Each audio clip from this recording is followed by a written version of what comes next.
जो मेरे साथ जुड़े हुए हैं और जो मेरी रेसिपीज़ रोज़ देखते हैं वो शायद ही मार्केट से मिठाइयाँ लाते होंगे, क्योंकि इतनी आसान आसान रेसिपीज़ मैं आपके साथ शेयर करती हूँ कि मार्केट से कहीं ज़्यादा टेस्टी आप मिठाई घर में बनाकर तैयार कर सकते हैं। तो आज ऐसी ही एक बेसन की बर्फ़ी की रेसिपी आपके साथ शेयर कर रही हूँ, जिसे बनाना बिल्कुल आसान है। मिनटों में आप इसे बनाकर तैयार कर सकते हैं और पहली बार में ही ये बेसन की बर्फ़ी एकदम परफेक्ट बनकर तैयार हो जाएगी। तो अगर आपको मेरी ये सिंपल सी रेसिपी पसंद आए तो प्लीज़ वीडियो को लाइक ज़रूर करिएगा। चैनल पर नए हैं तो चैनल को सब्सक्राइब करना बिल्कुल मत भूलिएगा। तो चलिए फ्रेंड्स, बनाना शुरू करते हैं ये बेसन की बर्फ़ी। तो बेसन की बर्फ़ी बनाने के लिए सबसे पहले मैंने एक खुला सा बर्तन लिया है। इसके ऊपर छन्नी रखकर हम बेसन को छान लेंगे। तो आप कोई भी कप या कटोरी सेट कर लीजिएगा, सभी चीज़ें उसी से नाप कर लीजिएगा। तो इस कटोरी से नाप कर मैं 2 कटोरी बेसन ले रही हूँ। एक कटोरी बेसन को पहले इस तरीके से डालकर छान लेंगे। जब बेसन इस तरीके से छन जाएगा तब दूसरी कटोरी बेसन इसमें डालकर इसे भी छान लेंगे। मेज़रमेंट में देखें तो ये लगभग आधा केजी बेसन है। आप घर में जो भी बेसन यूज़ करते हैं वो वाला बेसन ले लीजिएगा। तो ये देखिए, मैंने बेसन को अच्छे से छान लिया है। इस बर्फ़ी के लिए आप बेसन को छान के ही यूज़ करिएगा। तो चलिए अब हम गैस की तरफ चलते हैं। तो गैस के ऊपर मैंने एक कढ़ाई रखी है।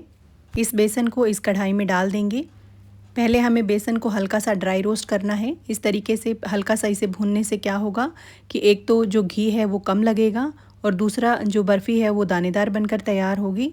इसमें बढ़िया सा दाना आएगा। तो इसे मीडियम फ्लेम पर इस तरीके से लगातार चलाते हुए भून लेंगे। जब बेसन की हल्की सी सिकाई हो जाए तब इसमें हम डालेंगे सूजी। तो 1/4 कटोरी मैं इसमें सूजी डाल रही हूँ। लगभग 50 ग्राम सूजी है ये। आप इसके लिए बारीक वाली सूजी का यूज़ करिएगा। अगर आपके पास बारीक सूजी ना हो तो आप मिक्सी में एक बार सूजी को चला लीजिएगा। अब सूजी को भी बेसन के साथ हल्का सा भून लेंगे। खाने वाली चम्मच से देखें तो ये लगभग 5 से 6 चम्मच सूजी है। बेसन और सूजी को हमें केवल लो टू मीडियम फ्लेम पर ही भूनना है। हाई फ्लेम पर बिल्कुल मत भूनिएगा, नहीं तो जो सूजी है वो कहीं से कच्ची रह जाएगी और कहीं से ज़्यादा जल जाएगी। जब ये हल्का सा इस तरीके से भून जाए तब इसमें हम डालेंगे घी। जिस कटोरी से नापकर मैंने 2 कटोरी बेसन लिया था उसी कटोरी से नापकर मैंने 1 कटोरी घी लिया है। एक कटोरी में से 2 से 3 चम्मच घी बचा लेंगे। ये वाला घी हम ज़रूरत पड़ने पे बाद में यूज़ करेंगे। अब घी डालकर सूजी और बेसन को घी में अच्छे से भून लेंगे। सूजी और बेसन को हमने पहले भून लिया था, इसलिए इसमें घी का कम यूज़ होगा। जैसे जैसे इसे हम भूनते जाएंगे ये इस तरीके से बिल्कुल पतला सा होना स्टार्ट हो जाएगा। ये अपना घी है वो रिलीज़ कर देगा। आप पहले कोशिश करिएगा कि कम ही घी डालें। जैसे जैसे ज़रूरत पड़े उसी के अकॉर्डिंग आप इसमें घी डाल सकते हैं। आप इसके लिए मोटे तले का ही बर्तन लीजिएगा और लगातार चलाते हुए हमें तब तक भूनना है जब तक बेसन और सूजी का हल्का सा कलर चेंज ना हो जाए, इसमें से बढ़िया सी खुशबू ना आने लगे। तो मुझे इसे भूनते हुए लगभग 6 से 7 मिनट हो गए हैं। अभी 1 से 2 मिनट इसे और भूनेंगे। इसका हमें हल्का सा कलर चेंज और करना है। इसकी भुनाई जितनी बढ़िया से होगी मिठाई का टेस्ट उतना ही बढ़िया आएगा। तो आप इसे अच्छे से लगातार चलाते हुए लो टू मीडियम फ्लेम पर भूनिएगा। जब ये भुनने की स्टेज पर होगा तब इस तरीके से देखिए, जैसे ही कड़छी चलाना छोड़ रहे हैं तो घी ऊपर आ रहा है। इस स्टेज पर ये आ जाएगा। तो ये देखिए, मुझे इसे भूनते हुए लगभग 8 से 10 मिनट हो गए हैं। इसे हमें इतना ही भूनना है। जब इस तरीके से इस स्टेज पर आ जाए तब हम इसमें थोड़ा सा इलायची का पाउडर डाल देंगे। 3 से 4 इलायची को मैंने बारीक कूट कर डाल दिया है। इलायची से मिठाई का टेस्ट बहुत बढ़िया आता है, तो आप हर मिठाई में कोशिश करें कि थोड़ी सी इलायची इसमें कूट कर डाल दें। तो ये देखिए, सूजी और बेसन अच्छे से भून चुका है। अब हम गैस की फ्लेम को बिल्कुल लो कर लेंगे और लो फ्लेम पर इसमें डालेंगे 3 से 4 चम्मच दूध। दूध डालते ही सूजी और बेसन है वो फूलना स्टार्ट हो जाएगा। दूध से क्या होगा कि मिठाई हमारी एकदम दानेदार बनकर तैयार होगी। ज़्यादा दूध नहीं डालना है, बस थोड़ा सा दूध, आप लगभग 3 से 4 चम्मच दूध इसमें डाल दीजिएगा। अब हम गैस को बंद कर देंगे। जैसे जैसे इसे मिक्स करते जाएंगे ये झाग है वो ख़त्म हो जाएंगे। तो ये देखिए, इस मिठाई को अब बनने में ज़्यादा टाइम नहीं लगेगा। जब इस तरीके से ये स्टेज पर आ जाए तब हम इसमें मीठा ऐड करेंगे। तो मैं यहाँ पर 1 कटोरी चीनी का पाउडर डाल रही हूँ। चीनी को मैंने मिक्सी में डालकर पीस लिया था। आप चाहें तो आप इसमें मिश्री को पीस कर डाल सकते हैं, जो धागे वाली मिश्री होती है, और या फिर आप चाहें तो इसमें बूरा या खांड भी डाल सकते हैं। मिक्स अभी गर्म है तो जो चीनी है वो अच्छे से इसमें मिक्स हो जाएगी। इसे हमें पकाने की ज़रूरत नहीं है। अब चीनी के पाउडर को अच्छे से इसमें मिक्स कर देंगे। ये मिठाई खासकर उनके लिए है जो बिगिनर्स हैं, जो चाशनी वगैरह नहीं बनाना चाहते हैं। तो आप डायरेक्ट इस तरीके से चीनी को पीस कर इसमें डाल सकते हैं, आपको चाशनी वगैरह बनानी नहीं पड़ेगी। ये सबसे आसान तरीका है बेसन की बर्फ़ी को बनाने का।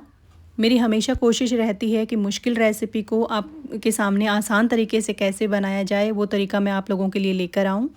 तो ये देखिए चीनी का पाउडर है वो अच्छे से इसमें मिक्स हो चुका है। अब इस मिठाई को सेट करने के लिए कंटेनर तैयार कर लेते हैं। आप चाहें तो इसे किसी थाली या स्टील के डब्बे में सेट कर सकते हैं। इसे हल्का सा घी से ग्रीस कर लेंगे। अब इस पर बटर पेपर लगा देंगे ताकि हमारी मिठाई कंटेनर से आसानी से निकल सके। अगर आपके पास बटर पेपर ना हो तो आप कोई भी कॉपी का प्लेन कागज़ ले लीजिएगा, उसे इस तरीके से कट कर लीजिएगा, साइड के किनारों को थोड़ा सा निकाल लीजिएगा ताकि मिठाई आसानी से कंटेनर से निकल जाए। अब इस पर थोड़े से कटे हुए ड्राई फ्रूट्स लगा देंगे ताकि मिठाई दिखने में और भी टेस्टी दिखे। आप चाहें तो इस बर्फ़ी को आप प्लेन भी रख सकते हैं। अब इस मिठाई के डो को इस कंटेनर में डालकर अच्छे से सेट कर देंगे। आपको अभी ये गीला गीला सा लग रहा होगा, लेकिन जैसे ही ये ठंडा होगा तुरंत ये अच्छे से जम जाएगा और मिठाई अच्छे से सेट हो जाएगी। अगर ये इस तरीके से बिल्कुल गीला सा रहे तो कोई दिक्कत नहीं है, आप बिल्कुल भी टेंशन मत लीजिएगा। ठंडा होने के बाद ये अच्छे से सेट हो जाएगी। अब इसे 3 से 4 घंटे के लिए रूम टेम्परेचर पर ठंडा होने के लिए रख देंगे।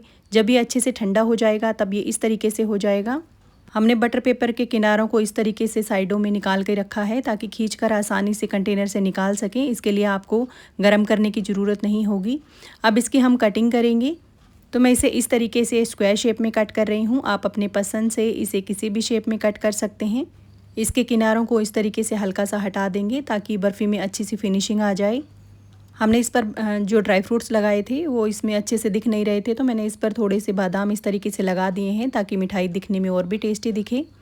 तो ये लीजिए, मिनटों में हमारी बेसन की बर्फ़ी बनकर तैयार हो गई है। इसे बनाने के लिए आपको चाशनी वगैरह कुछ भी बनाने की ज़रूरत नहीं है। बहुत ही आसानी से आप इसे बनाकर तैयार कर सकते हैं और ख़राब होने का तो कोई चांस ही नहीं है। बहुत ही आसानी से पहली बार में ही ये परफेक्ट बनकर तैयार हो जाएगी। तो आप इस रेसिपी को कौन सी जगह से, कौन से स्टेट से या कौन सी कंट्री से देख रहे हैं मुझे कमेंट करके ज़रूर बताइएगा, और आपको ये रेसिपी कैसी लगी ये भी बताइएगा। तो फ्रेंड्स, फिर मिलते हैं इसी तरीके की और आसान रेसिपीज़ के साथ। तब तक टेक केयर, बाय बाय।